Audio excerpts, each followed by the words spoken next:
የመስዋዕት ልጆች በቤታችን በረንዳ ላይ ከአንድ ወጥ እንጨት ተፈልፍላ የተሰራች ባለ 3 እግር ብርኩማ ላይ ተቀምጬ የበዓል በግ የሚጠባው ሰው የሚያደርገውን እመለከታለሁ። ይቺ ብርኩማ ምኗም አይመቸኝ። ሁል ጊዜ እንደገና ላለመጠቀም በልቤ ወስንና በቀጣዩ ቀን ግን ከቤት አንጠልጥዬ የማወጣው ይችኑ የማትመች ብርኩማ ነበር። ቀላል ስለሆነችም እንደሆነ እንጃ ከኔ እልፍ ብሎ እናቴ ከጣውላ የተሰራ ትልቅ መክተፊያ ላይ ሽንኩርት እየከተፈች 10 ጊዜ ባይበሉባዋ አፍንጫዋን አይኗን ትጠራርጋለች። ከበረንዳው 5 እርምጃ ራቅ ብሎ ቁምጣ የለበሰ በግ ጠቢ በባህር ዛፍ ግድግዳ ላይ ተዘቅዝቆ የተሰቀለ በግ ይጠባል። ቆዳውን ገፎ ጨርሶ የበጉን ሆድ ዕቃ ከፍቶት ነበር። በቤት ውስጥ ከተከፈተ ሬዲዮ በዓል በመጣ ቁጥር በመንግስት አዋጅ የታዘዘ ይመስል ሁሉም ቤት የሚከፈተው አንድ የባህል ዘፈን ይሰማል። ያኮራናል ውብ ባህል ሞልቶናል። ይህን ነገር ድመት ላለው ሰው ስጡት አለ በግ ጠቢው።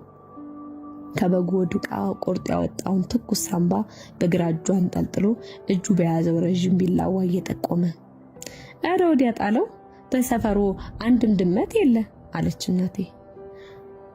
ውሻም ቢሆን ያው ከማለቱ እናቴ በተሰላቸ ድምፅ ግድ የለም ጣለው፣ ኬት የመጣ ውሻ አለችው። በግ ጠቢው አንዴ ሳምባውን አንዴ እናቴን እያፈራረቀ ተመልክቶ ለራሱ በሚመስል ጥያቄ ይሁን ግርምት ባለየለት ድምፅ እንዴት በመንደሩ አንድስ እንኳን ድመት ብሎ ሐሳቡን ሳይጨርስ ሳምባው እንዳንጠለጠለ ወደፊት ራመዳልና ደምና ፈርስ ሞልቶ በተቀመጠው ቀይ ፕላስቲክ ባልዲ ውስጥ ቀስ አድርጎ ጨመረው። ሳምባው እስካፉ በሞላው ባልዲ ውስጥ ብቅ ጥልቅ ሲል ጀማሪ ዋናተኛ ይመስል ነበር። እውነትም ሰፈራችን ውስጥ አንድም ድመት አለመኖሩ ትዝ አለኝ። ምን ድመት ብቻ፣ በድፍን ሰፈሩ ምንም አይነት የቤት እንስሳ የለም። በእኔ እድሜ እዚህ ሰፈር ውስጥ የማስታውሳት ብቸኛ የቤት እንስሳ አንዲት ነጭ በግ ነበረች። የአስቴር በግ ትባል የነበረች። ስለ ሰፈሩ ባጭሩ ግለጽ ብባል ብዙ ሰውና አንድ በግ የሚኖርበት ሰፈር የሚል ይመስለኛል። የሌሊት የዶሮ ጩኸት እንኳን በዓል ካልሆነ በስተቀር ሰምቼ አላውቅም። እሺ ላም አርብቶ ወተት፣ በሬ አድርጎ ስጋው ይቀር ነዋሪው በየጊዜው አይጥ ልብሴን በልቶት የእንጀራ ማስቀመጫ ሞሰቤን ሸንቁሮት የልጄን ደብተር ቀዶት እያለ በሚያማርርበት ሰፈር አንድ ድመት እንኳን አለመኖሩ አይገርምም?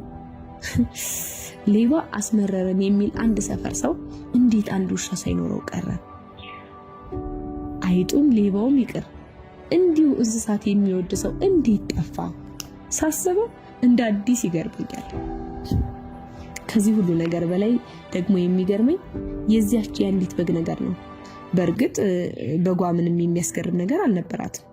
እንደ ማንኛውም ዝቅተኛ ኑሮ የሚኖር ኢትዮጵያዊ የከተማ በግ በየጫት መሸጫው የወዳደቀ ጫት ስትለቃቅም፣ ከተዘናጋች ጉልት ቸርቻሪ ያማራትን ስትነጥቅ፣ ሰፈራችን በቆሙ ከባድ መኪናዎች ስር ስትተኛ፣ አልፎ አልፎ ትንሽ ራቅ ብሎ በሚገኘው ወፍጮ ቤት አካባቢ የተደፉ ፍሩሽካና ጥራጥሬ ስትለቃቅም ውላ ሲመሻሽ ልክ እንደ ባለስራ በእኛ በር በኩል ረጋ ባለ እርምጃ አሳዳሪዋ አስቴር ቤት የምትገባ ነጭ በግ ናት። አንዳንዴ ያሳዳሪዋ የአስቴር ቤት እስከ ውስጥ ስለሚዘጋ በሩ ላይ ቆማ አሊያም እንደ ውሃ ልክ ቤቱን ለመደገፍ በተሰራው የሲሚንቶ መደብ ላይ ተኝታ አላፊ አግዳሚውን እየቃኘች በሩ እስኪከፈት ትጠብቃለች። አስተያየቷ ልክ እንደ ሰው ነው። አንድ ሰው ሲያልፍ ከአይኗ እስኪሰወር ድረስ አንገቷን መዘዝ አድርጋ በአይኗ ትከተለዋለች። ለምን እንደሆነ እንጃ እንዲሁ በር ላይ ተኝታ አላፊ አግዳሚውን እየቃኘች ሳያት የበግ ቆዳ የለበሰች ውሻ ትመስለኛለች፣ ልክ ዘላ የምትናከስ። ስለዚህ በግ የሚገርመኝ ታዲያ ምን ነበር? የአስቴር በግ መሆኗ ነበር። ሰፈራችን ውስጥ የተንጣለለ ግቢ ያላቸው ሰዎች ብዙ ናቸው። ራሳቸውን በየግቢያቸው ስፋት ሲጎርሩ ፈረስ የሚያስጋልብ ግቢ አለ፣ ለምን ልጆቹ መጥተው አይጫወቱ ይላሉ። ሁሉም የሰፈሩ ቤት ባይንጣለልም የተለያየ መጠን ያለው ግቢ አለው። እንደያቅሙ በግንብ፣ በጥሬ ካብ፣ ባሮጌ ቆርቆሮና በቅጠላ ቅጠል የታጠረ ግቢ። ከየትም ሰፈር እየመጡ ለዳቦ መጋገሪያ ኮባ፣ ለእንስራና ጋን ማጠቢያ ግራዋ፣ ለመድኃኒት በአቦል ቡና የሚጠጣ ዳማካሴ እና ጤና አዳም፣ ሰው ሲያመው የሚታጠን ሐረግ ሬሳ፣ የባህር ዛፍ ቅጠል ሳይቀር የሚወስዱት ከዚሁ ከኛ ሰፈር ነው። ከጎጆ መቀለሻነት አልፎ ይህን ሁሉ የእጽዋት ዘር የሚያመርት ግቢ ያለው ነዋሪ ታዲያ ይህ ሁሉ ባለጋሻ መሬት ያላደረገውን በሰፈር ውስጥ አጥርም ግቢም የሌላት በአንዲት ክፍል ደሳሳ የቀበሌ ቤት ውስጥ የምትኖር አስቴር የምትባል ሴት ከአልጋ መዘርጊያዋ በተረፈች ቦታ ላይ አንድ በግ ማሳደጓ አይገርምም? አንዳንድ የሰፈራችን ሰዎች ይቺ ነጭ በግ ነገር አላት ይላሉ። ያው አስደግም አባት ለማለት ነው። መቼም በሀገራችን ከእንስሳው ስም በፊት ቀለም ከቀደመ ወሬው የድግምት ነው። ነጭ በግ፣ ጥቁር ዶሮ፣ ቡላማ አህያ፣ ነጭ ጅብ፣ ገብሳማ ምንትስ። እኒያ በተናገሩ ቁጥር ንግግራቸውን የሚያደናቅፋቸው ወርቅ ውሃ የሚባሉ ወላቃ ሴትዮ ሁልጊዜ ምች መቶኝ እያሉ ከአወል ቡና ጋር የሚጠጡትን ዳማካሲ ከእኛ ቤት ነው የሚወስዱት። ምች ባላቸው ይመስለኛል በነጋ በጠባ የሚጠረቅም ክፉ ባል።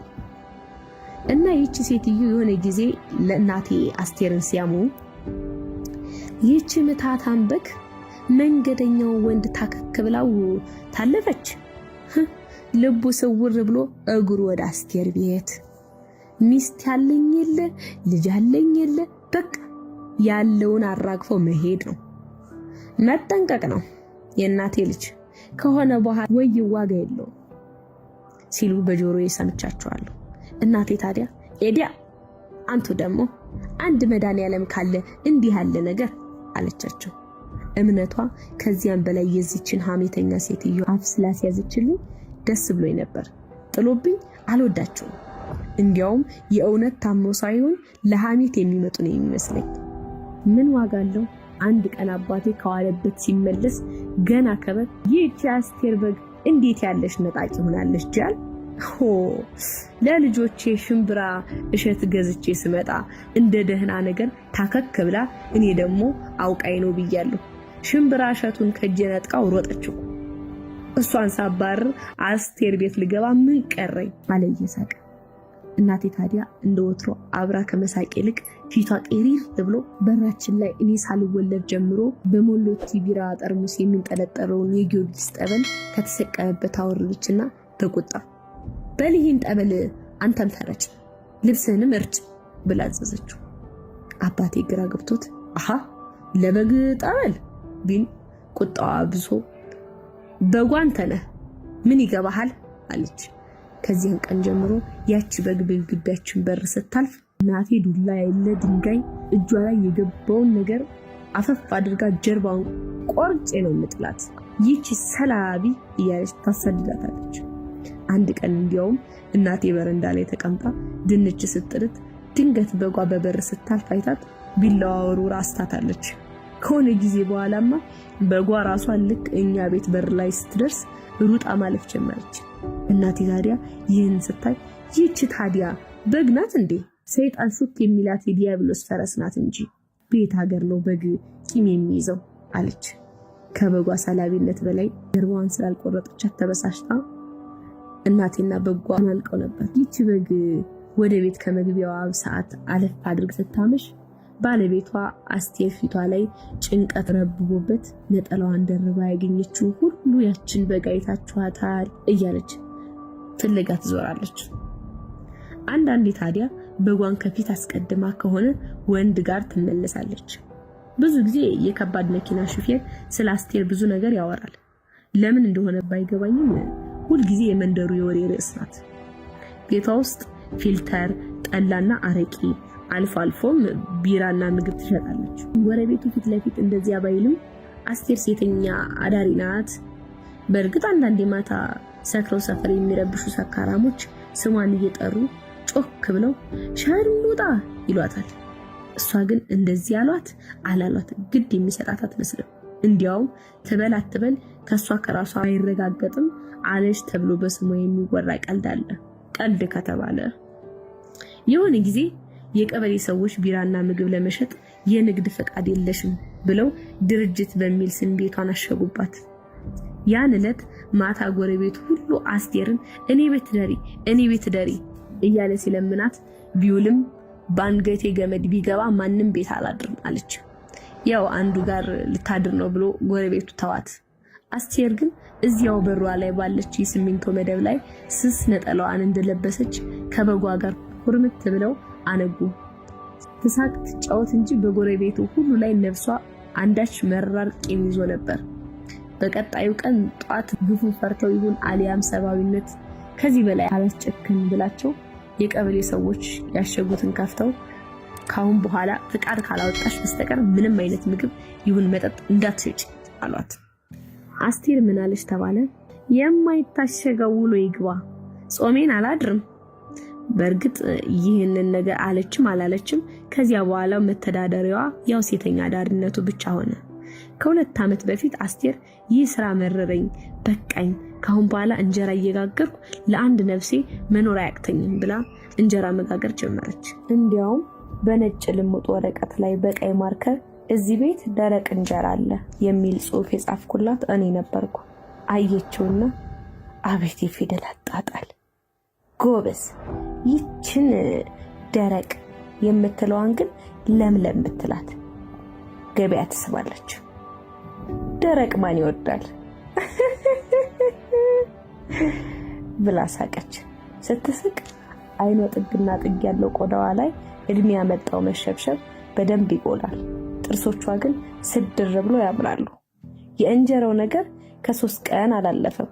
ጎረቤቱ የተመካከረ ይመስል ከሷ ቤት እንጀራ በስማአ እያለ ወደ ነፃነት ሰማይ ልትበርበት ያቆጠቆጠችውን የእንጀራ ክንፍ በአመፀኛ ማግለሏ አሻገተባት።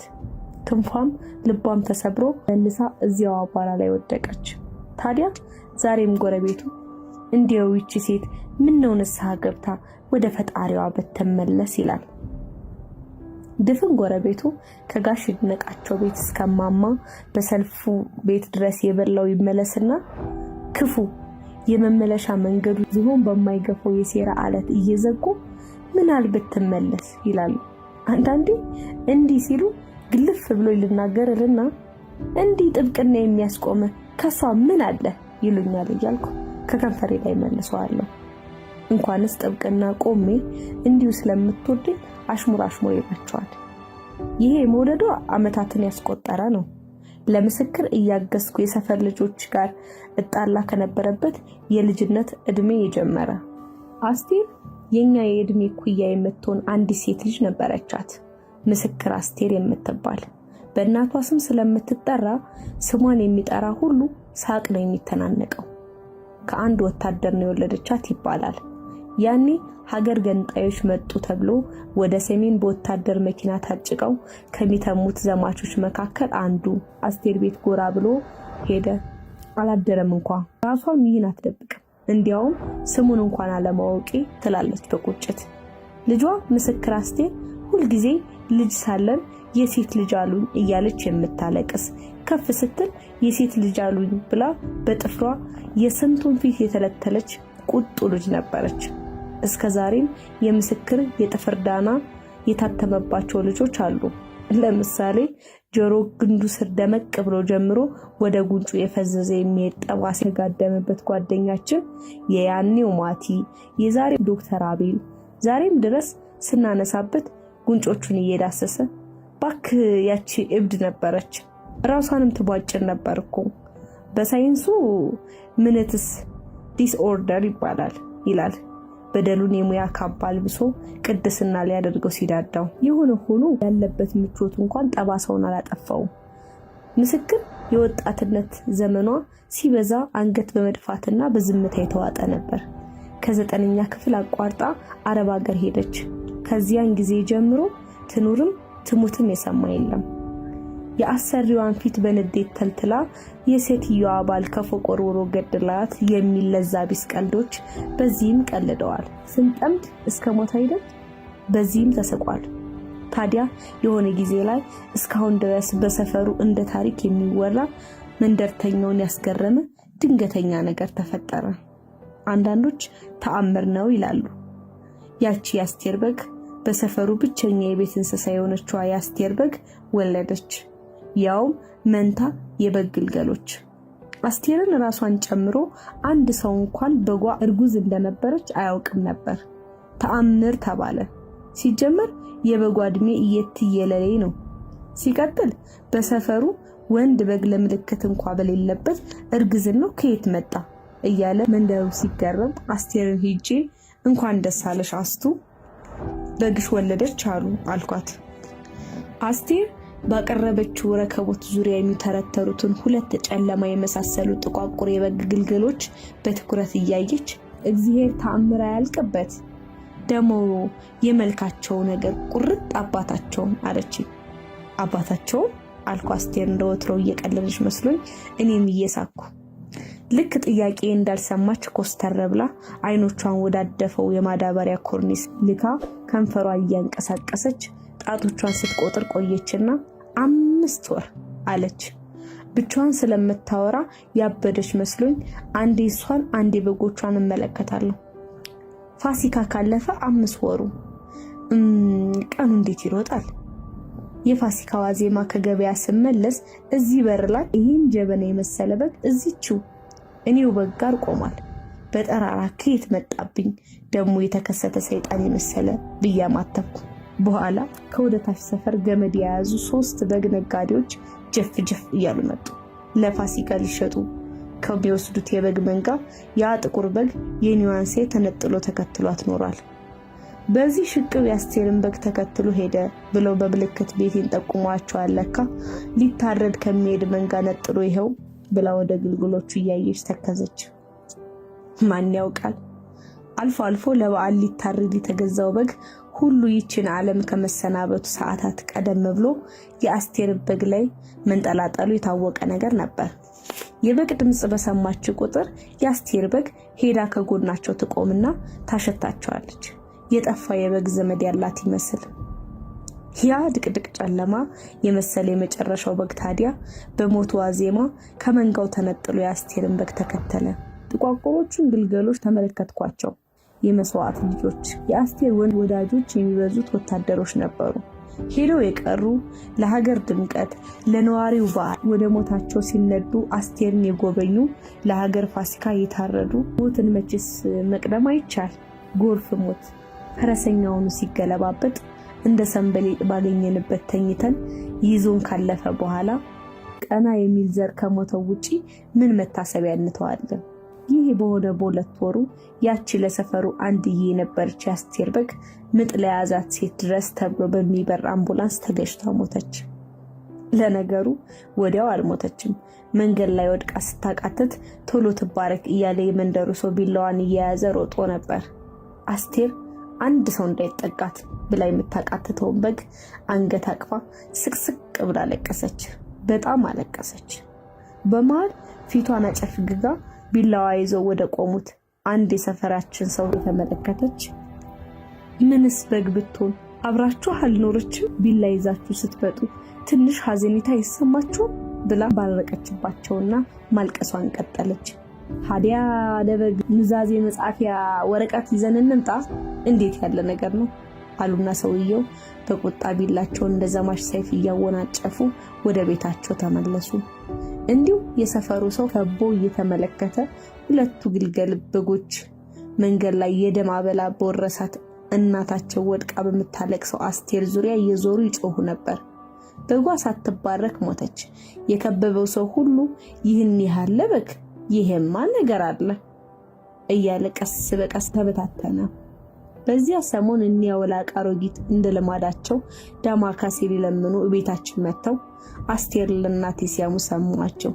እንዲህ እያሉ በጥቁር በግ የሚደረግ ድግምት እንዲህ ቀላል እንዳይመስልሽ። ልብስ አስጥሮሮ ከሀገር የሚያበራው እሺ ብሎ በጠበል እንኳን አይነቅልም። አንድ እግራቸው መቃበራቸው አፋፍ ላይ የቆመ ባልቴት ገና የተወለዱ የበግ ግልገሎች መንገድ እንዲህ በእሾህ አጠሩ። ሁለተኛ አልቀመጥባትም ባልኳት ብርኩማ ላይ ተቀምጬ ባልቴቷን በገብርት እያየሁ ቂምና ጥላቻችን በትውልድ ልክ ሰፍቶ ማልበስ እንዴት ይቻል ነበር እላለሁ።